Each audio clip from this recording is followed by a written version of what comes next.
Hi there, and welcome to the Daily Gardener, and thank you for listening. I'm your host, Jennifer Ebling. It's February 14th. Happy Valentine's Day.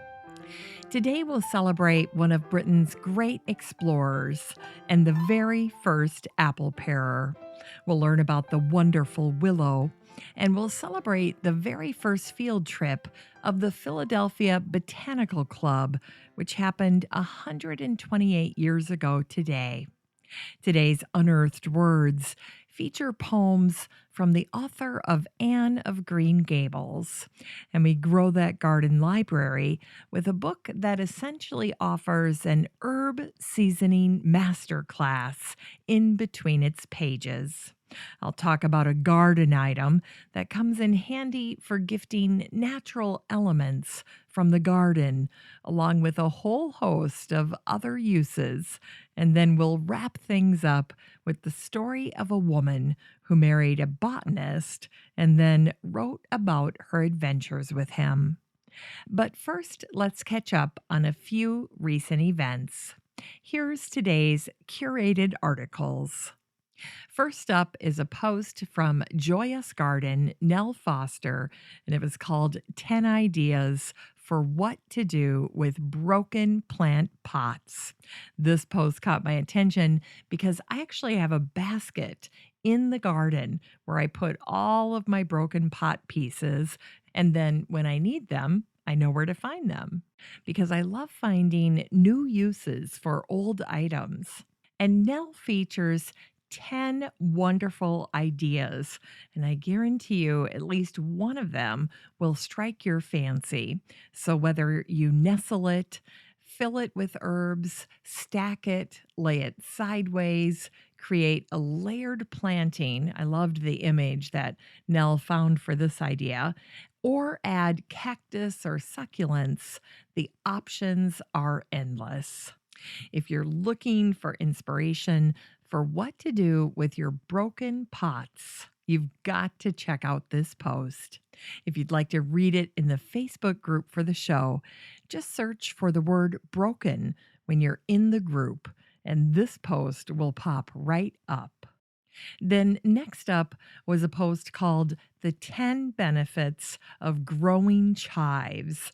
And this was from Colleen over at Grow, Forage, Cook, Ferment. I have chives growing right outside my front door, and my old neighbor Jolie used to come over all summer long and just take little clippings of my chives so that she could use it in her cooking. That was totally fine by me because I have so many chives, and that's what they're there for, to get used. When I read Colleen's post about the benefits of growing chives, I was reminded of a few that I'd kind of forgotten, especially now in the off season. Colleen points out that chives are perennial, they have a long growing season, and they're the perfect garnish, whether you're putting them on potatoes or your Thanksgiving dinner or eggs. Eggs are perfect with chives.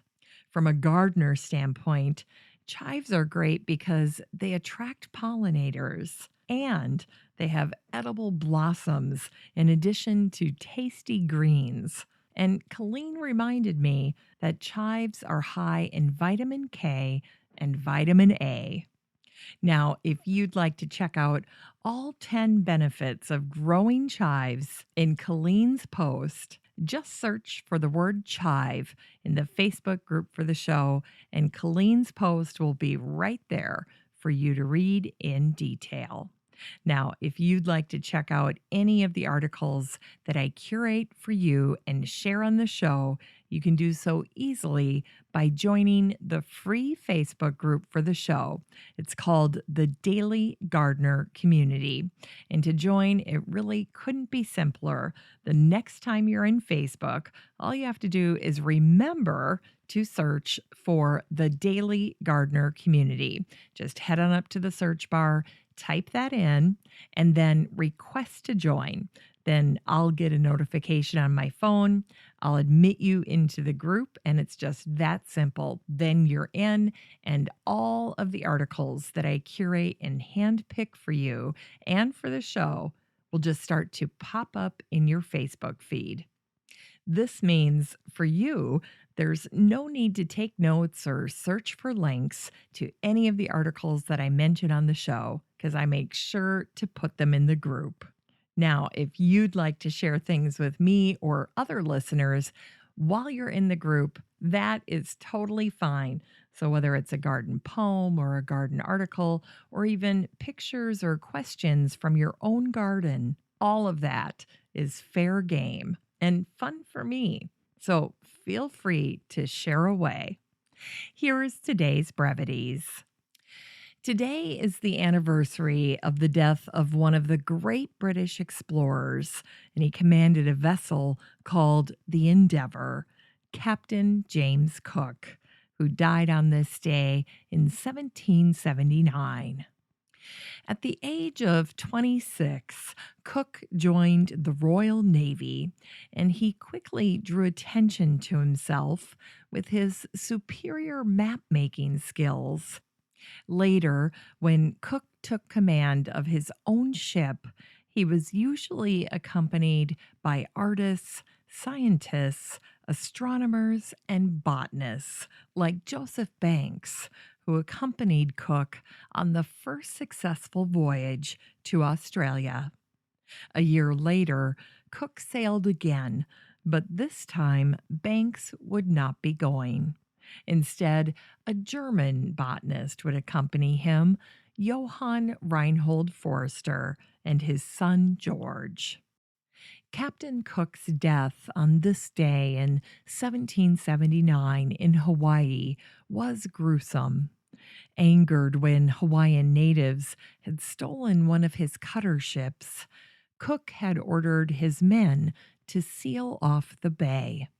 He then went ashore at the north end of the bay and asked the king and his sons to come away with him as his hostages. The king's wife broke down crying and begged him not to go with Cook. The king's people suddenly rose up and defended him and threw stones at Cook. Meanwhile, on the south end of the bay, a high ranking chief had tried to break through the barricade.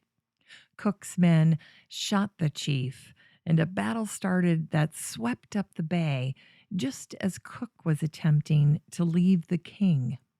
Cook signaled for the boats to come and get them off the beach, but it was too late. As Cook was making his way to the shore to escape, a native clubbed him with a piece of fencing and ran off. As Cook attempted to rise, another native stabbed him in the back of the neck with a dagger. Then another native held Cook's head under the water as he was killed with clubs and stones. Afterward, the islanders prepared a royal funeral for Cook. They removed his hands from his body and preserved them in salt. The rest of his body was roasted in a pit so that his bones could be picked clean. Last year, the Australian government announced they were budgeting $50 million to redevelop Cook's 1770 landing place. The plans included turning the area into a major tourist attraction and included the addition of a $3 million statue of Captain Cook. And the Australian treasurer, Scott Morrison, said it would be a place of commemoration, recognition, and understanding of two cultures and the incredible Captain Cook. The redevelopment is slated to be ready this year in 2020, just in time to mark the 250th anniversary of the landing. And on this day in 1803, a patent for an apple paring machine was given to Moses Coates of Downingtown, Pennsylvania. Over the next 100 years, 150 different patents would be issued for apple parers. Most would just be variations on the original Coates machine. The parer that Moses Coates created was a cranked wooden gadget that had a metal blade and prongs that would hold an apple. Incidentally, Coatesville, Pennsylvania was named by Moses Coates, and Moses patented a number of pieces of equipment, including a machine that was used to cut straw. Before the invention of the apple parer, people used to host apple harvest festivals. And of course, all the apples would be pared by hand. The apple slices and quarters would end up in huge kettles that would have to be stirred all day for about 8 hours. And then, when the mixture turned dark, biscuits would get made, and then everyone would line up for a biscuit with a slab of apple butter. And on this day in 1856, Henry David Thoreau wrote in his journal about a natural willow hedge. He starts out by talking about how it's self seeded there. I was struck today by the size and continuousness of a natural willow hedge on the east side of the railroad causeway. Some 12 years ago, when that causeway was built through the meadows, there were no willows there or near there, but now quite a dense willow hedge has planted itself. I used to think that the seeds were brought in with the sand from the deep cut in the woods, but there is no golden willow there.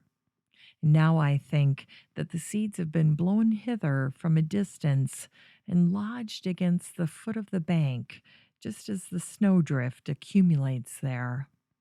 They plant themselves here solely, and not in the open meadow, as exclusively there as along the shores of a river. The sandbank is a shore to them, and the meadow a lake. Next, Thoreau talks about how vigorously willows grow, how impatient, how rampant, how precocious these osiers. They have hardly made 2 shoots from the sand in as many springs when silvery catkins burst out along them and anon golden blossoms and downy seeds, spreading their race with incredible rapidity. Thus they multiply and clan together. Finally, Thoreau talks about the character of willow. May I ever be in as good spirits as a willow.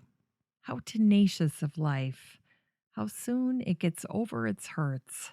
They never despair. They are emblems of youth, joy, and everlasting life.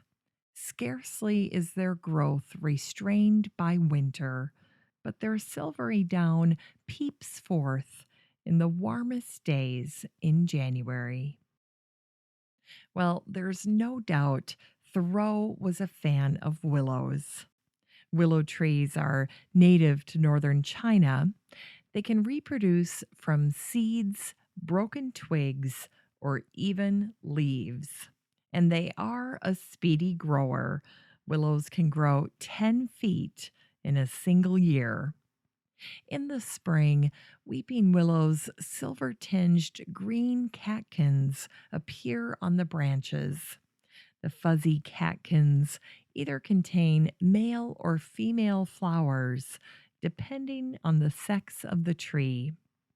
Now, you can force cuttings of willows to bloom by bringing them indoors, and it's wonderful to watch the catkins open and flower in a simple vase of water. And don't forget to save your willow water for rooting.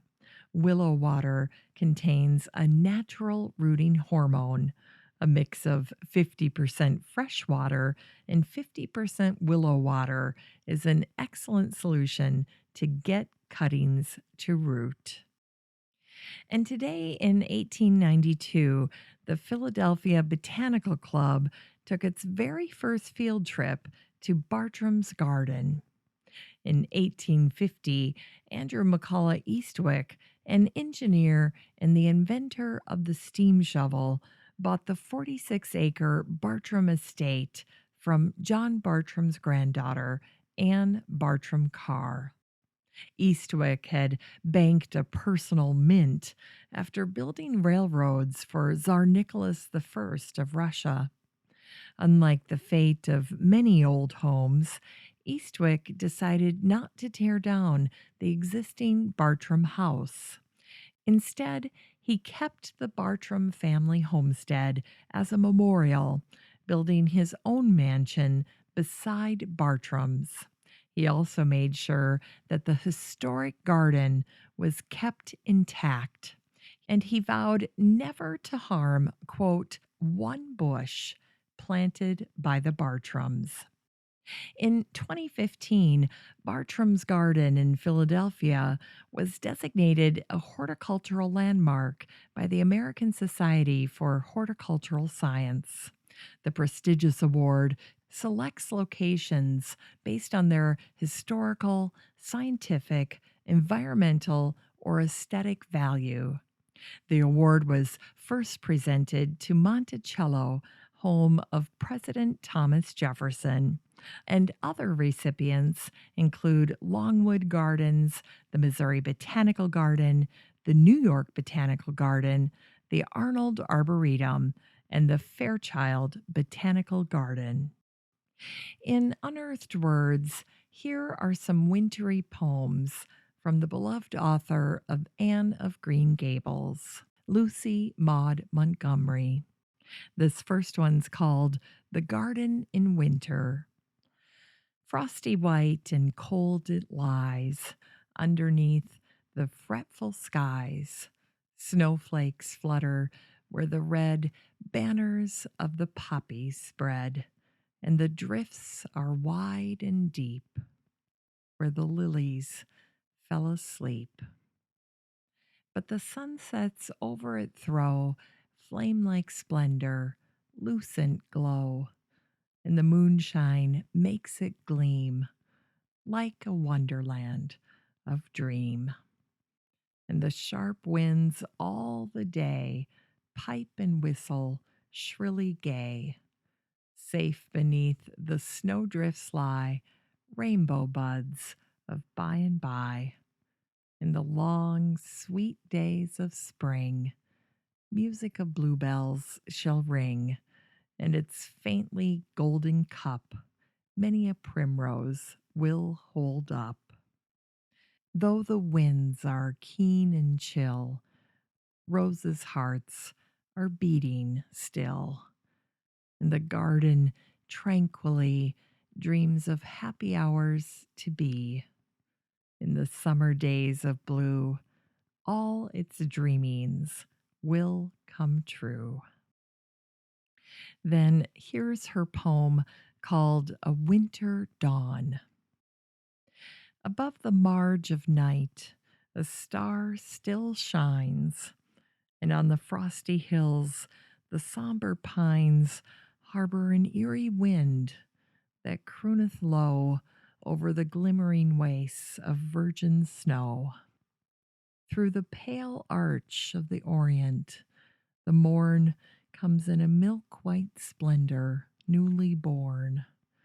A sword of crimson cuts in twain the gray banners of shadow hosts, and lo, the day. It's time to grow that garden library with today's book, A Taste for Herbs by Sue Getz. The subtitle to this book is A Guide to Seasonings, Mixes, and Blends from the Herb Lover's Garden. Sue's book helps you become an herbal taste master. And the preview of this book challenges us to think of this book as an herb seasoning master class filled with simple secrets for capturing the power of flavor from your herb garden. And here's how Sue describes her book. She writes, in these pages, you'll find all you need to know about 20 of the most commonly used and flavor-rich herbs, how to grow them, which is easy, the best varieties to choose, what parts to use, plus essential information and tips throughout. I'll take you step by simple step through harvesting and preserving the herbs and capturing all those precious flavors. And as promised, there are the recipes, over 100, showing you how to flavor, mix, mingle, and blend herbs into almost any meal. The big takeaway is that you become a creator of flavors, a master of blends, an infusion maven, and you deepen your relationship with the plants that you bring to your table and the garden that produces them. Now, this book just recently celebrated its 1 year anniversary on February 1st. And today, you can get a copy of A Taste for Herbs by Sue Getz and support the show using the Amazon link in today's show notes for under $8. And here's today's great gift for gardeners. It's a jumbo roll of brown craft paper, which comes in really handy this time of year. It's ideal for gift wrapping, for natural art, for packaging up bouquets and plants from your garden, and for wrapping traditional presents with a natural garden feel. This is my favorite wrapping and packaging. This simple brown craft paper is unwaxed and uncoated. It's totally eco friendly, and it's my favorite go to wrapping paper. And it's a great deal to boot. You get 100 feet, and it's 20 inches wide. And another thing I like to use it for is on the table as a table runner. And a sheet of this paper on the potting bench makes for quick cleanup. You can get a jumbo roll of this brown craft paper and support the show using the Amazon link in today's show notes for $13.89. Finally, here's something sweet to revive the little botanic spark in your heart. Today is the birthday of the English writer Eleanor Constance Rundle Bohr, who was born on this day in 1897. Eleanor is remembered for her book, The Adventures of a Botanist's Wife. It's a book I own multiple copies of. It's a personal favorite of mine. In 1931, Eleanor went to India, where she married her Irish botanist husband, Norman Bohr. Norman became the director of the Forest Research Institute at Dehradun after establishing himself as a world authority on Asian grasses. He and Eleanor returned to England, and Norman accepted a job as the assistant director of Kew Gardens. Back home, Eleanor wrote and illustrated her book, which was all about their time together in India. In 1952, a newspaper in Melbourne, Australia, featured Eleanor's book in an article called On Top of the World. She wore sand shoes for a simple reason. They were the only comfortable shoes she could buy in Shillong, and since she was determined not to miss any of the mountain trips made by her botanist husband, she accepted the shoes. Surprisingly, they proved comfortable, and as she clambered around the incredible cliff edge paths, thousands of feet above deep Himalayan gorges, she was grateful for the firm grip of the rubber. Mrs. Bohr had expected to share exciting plant discoveries and at least to give her name to a rare orchid. Instead, she found her husband was a specialist in grasses, and it was a new species of grass, extremely rare, but to her looking no more than a, quote, mangy bit of fur that finally bore her name. Once on a mountain Stepping from mist and snow, they saw below them on the white mountain slopes a blaze of rhododendrons and magnolias. And in their camp that night, they burned rhododendron logs. Their mountain trips were often dangerous. Mrs. Bohr hated crossing the cobweb like cane bridges strung hundreds of feet above foaming torrents. The Rupa Bridge was especially terrifying, with only strands of a cane for a foothold and tall hoops set a yard apart for the hands to grip. More menacing than the cane bridges and the cliff tracks were the insects. Wild animals were not alarming to her, but the hornets, centipedes, horseflies, dim dams, and above all, the leeches made camping in the jungle foothills a nightmare. One reviewer wrote, "Here is a story told with the charm and simplicity of a life spent in the foothills of the Himalayas, where Eleanor Bohr and her botanist husband tramp through the jungle terrain, establishing friendly relations with hill tribes and villagers, discovering the enchantments of mysterious undergrowth, and carrying with them the domestic problems of household pets and family happenings. Their years in the jungle, as told by the author, are those of a true traveler." Eleanor ended her book by talking about her hopes and fears for the future of Tibet. She wrote, "Even while we were there, we guessed that Tibet could not much longer maintain her isolation.